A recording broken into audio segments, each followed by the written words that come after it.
ഞാനിന്നൊരു കറി ഉണ്ടാക്കുന്നുണ്ട്. അതൊരു സൂപ്പർ കറിയാണ്. എല്ലാവരും ഉണ്ടാക്കി നോക്കിയിട്ട് എൻ്റെ ഫീഡ്ബാക്ക് പറയണേ. ഇത് നമുക്ക് വളരെ പെട്ടെന്ന് ഉണ്ടാക്കിയെടുക്കാം. ചപ്പാത്തി ആയാലും ചോറായാലും പിന്നെ ദോശയായാലും എല്ലാം നമുക്ക് ഈ ഒരു കറി മതി. ഇതെങ്ങനെ ഉണ്ടാക്കിയെടുക്കുന്നതെന്നൊന്ന് കാണിക്കാം. അതിന് നമ്മളെ തടിച്ചൊരു ചീനച്ചട്ടി. ഈ ചീനച്ചട്ടി എൻ്റെ കൂടെ കൂടിയിട്ട് കുറേ കൊല്ലമായി. ഇതൊരു ചടിക്കില്ല. പിന്നെ നമ്മൾ ഇതുണ്ടാക്കുമ്പോൾ വെളിച്ചെണ്ണ തന്നെ ഒഴിക്കണം.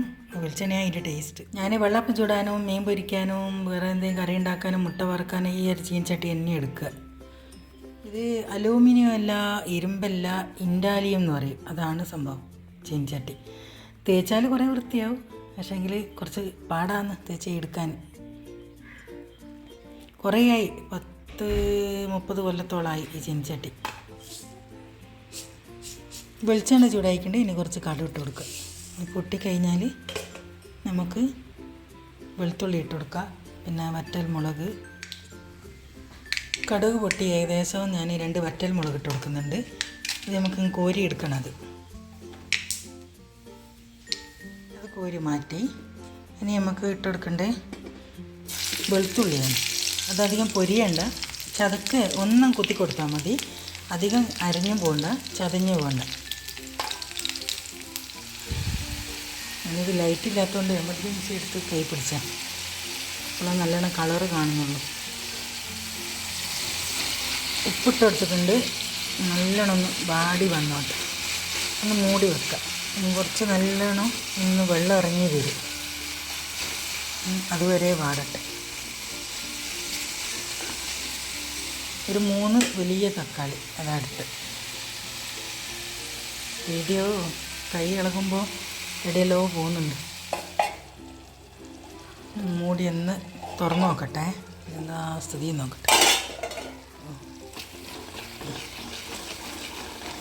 ഇത് ഈ കറികളുണ്ടാക്കാൻ നമുക്ക് നല്ല കട്ടിയുള്ള പാത്രം തന്നെ വേണം, അല്ലെങ്കിൽ അടിക്ക് പിടിച്ചു പോകും. ഇത് സാവധാനം ഉണ്ടാക്കിയെടുക്കാൻ പറ്റുള്ളൂ. പെട്ടെന്ന് ഉണ്ടാക്കിയെടുക്കുക, പക്ഷേ കുറച്ച് ലോ ഫ്ലെയിമിൽ വെച്ചതിന് ശേഷം മൂടി വെക്കുക. അപ്പോൾ അതിൽ നിന്നൊരു വെള്ളം ഇറങ്ങി വരും. അപ്പം നല്ലോണം അലിഞ്ഞ് വരും. ഇനി ഇതിൽ വേറെ വെള്ളമൊന്നും ചേർത്തൂല. ഇനി നല്ല സ്മെല്ലാണ് കേട്ടോ. ഇനി നമുക്ക് ഇതിൽ മുളക് പൊടി, മഞ്ഞൾപ്പൊടി, പിന്നെ കറിവേപ്പില, ഇത്രയേ ഉള്ളൂ അവിടെ ചേർത്ത് കൊടുക്കാം. വേറെ പുളിയൊന്നും ഒഴിക്കൂല, വെള്ളവും ഒഴിക്കൂല.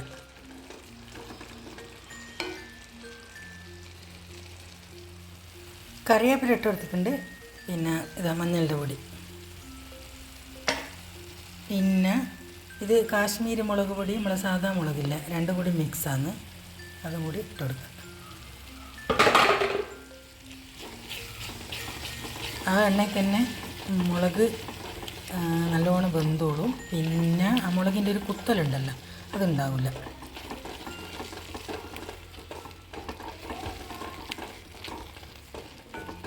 ഈ ഒരു കറി മതി നമുക്ക്, കുറേ കറിയൊന്നും വേണ്ട. ചോറ് ഇറങ്ങാനില്ലേ, ഇതന്നെ ധാരാളം. നല്ല സ്മെല്ലാണ്, വായിലിപ്പം തന്നെ വെള്ളം വരും.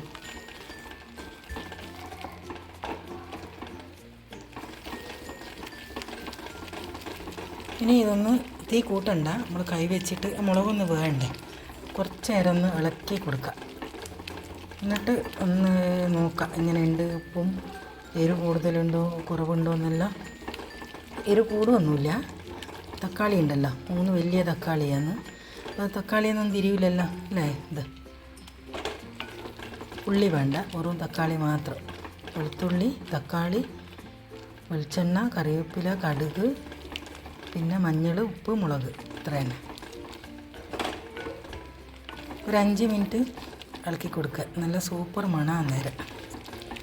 ചൂടുള്ള ചപ്പാത്തി, ചൂടുള്ള ചോറ്, ദോശ എല്ലാത്തിനും കുട്ടികൾക്ക് സ്കൂളിൽ പോകുമ്പോൾ എല്ലാം ഇങ്ങനെ ഉണ്ടാക്കി കൊടുത്താൽ മതി. കുട്ടികൾക്ക് ഉണ്ടാക്കി കൊടുക്കുമ്പോൾ കുറച്ച് മുളക് നിങ്ങൾ കുറച്ച് കളയുക, അല്ലെങ്കിൽ കാശ്മീരി മുളക് ഇട്ടെടുത്താൽ മതി, എരിവുണ്ടാവില്ല. നമ്മൾ കറി റെഡിയായേ. തക്കാളിക്കറി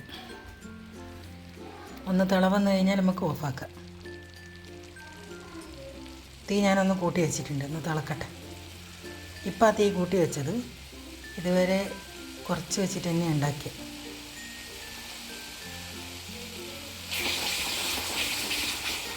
പറ്റിപ്പിടിക്കൊന്നുമില്ല കണ്ടാ, ഇത് ചീനച്ചട്ടി ഞാൻ ചാടൂല.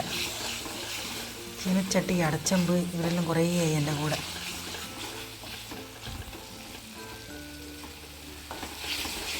മീനും പൊരിക്കും, വെള്ളാപ്പവും ചൂടും. ഇത് ഓരോന്ന് ചെയ്ത് കഴിഞ്ഞാൽ പിന്നെ നമ്മൾ ഇത് എന്താ പറയുക, വെള്ളമെണ്ണയില്ലേ അത് ഇത്തിരി തടവി കൊടുത്താൽ മതി. കൈ വെക്കുന്ന നേരം എന്നാൽ പിന്നെ ഒട്ടി പിടിക്കില്ല. മതി. ഇത് പാത്രത്തിൽ നിന്ന് ഒട്ടി വരുന്ന റെഡിയായി. പാത്രത്തിൽ നിന്ന് വിട്ട് വരുന്ന ഒരു പരുവായില്ലേ, അന്നേരം നമുക്ക് തീ ഓഫ് ചെയ്യാം. പിന്നെ ഒരു ബൗളിലേക്ക് മാറ്റി കൊടുക്കുക. നമ്മൾ കിടിലൻ തക്കാളി കറി ഇവിടെ റെഡിയായി. എല്ലാവരും ഉണ്ടാക്കി വെക്കണേ.